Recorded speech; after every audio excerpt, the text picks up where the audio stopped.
नमस्कार। मेरे YouTube channel में एक बार आप लोगों का फिर से बहुत बहुत स्वागत है। और आज फिर मैं आप लोगों के सामने एक नई कहानी के साथ आ गई हूँ। और आज की जो हमारी कहानी है बहुत ही प्यारी है।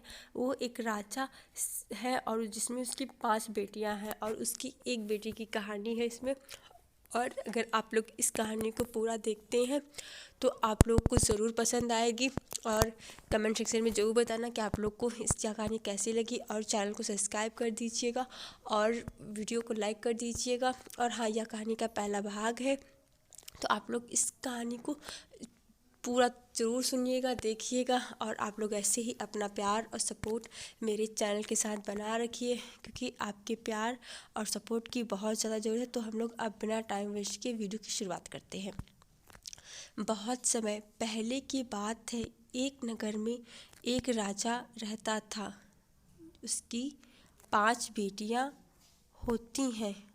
और एक दिन राजा यह फैसला लेता है कि वह अपनी बेटियों से पूछे कि वह किसके भाग्य से खाती हैं। और तब वह अपनी सारी बेटियों को महल में बुलाता है और फिर बारी बारी चारों बेटियों से पूछता है कि वह किसके कर्म की वजह से खाती हैं।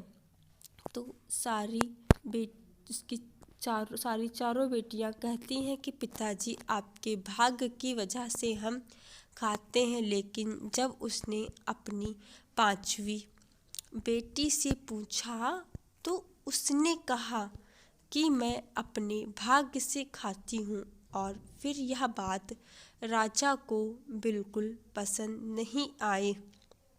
और फिर राजा उसे महल से निकालने की सोचने लगते हैं कि वह राजा के बिल्कुल सोच के अलग है।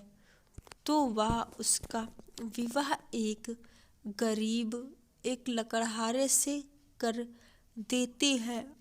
और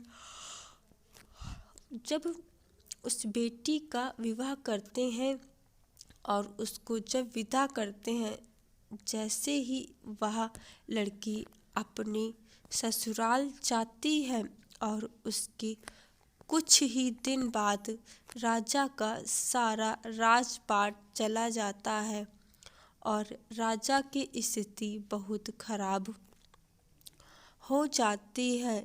फिर राजा को यह यकीन हो जाता है कि उसकी 5वीं बेटी ही उसके लिए सबसे भाग्यशाली थी और उसने उसको ही दूर कर दिया।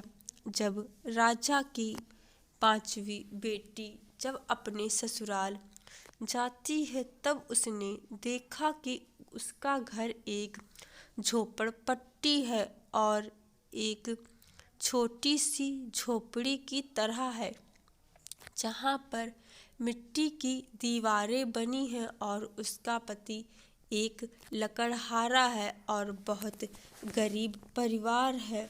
और तब वह उन सारी स्थितियों को देखकर अपनी किस्मत पर रोने लगी कि उसकी ऐसी किस्मत कि वह इस गरीब खाने में लेकर आई। आशा करती हूँ कि आप लोगों को इस कहानी का पहला भाग ज़रूर पसंद आया होगा। और कमेंट सेक्शन में ज़रूर बताना और मेरे चैनल को सब्सक्राइब ज़रूर कर देना, क्योंकि आप लोगों की एक सब्सक्राइब और एक लाइक से हमें बहुत मोटिवेशन मिलता है। यह बात सिर्फ एक छोटा यूट्यूबर ही जान सकता है। और आप लोग ऐसे ही अपना प्यार और सपोर्ट मेरे चैनल के साथ ज़रूर बनाए रखें। और मैं इसी तरह से आप लोगों के लिए अपने चैनल पर अच्छी से अच्छी कहानियाँ लाने की कोशिश करती हूँ और हमेशा लाती रहूँगी।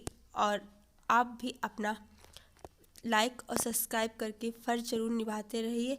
तो हम लोग बहुत जल्द इसी चैनल पर इसी कहानी के नए भाग के साथ मिलेंगे। तब तक के लिए बाय बाय, टेक केयर, शुक्रिया, बहुत बहुत धन्यवाद।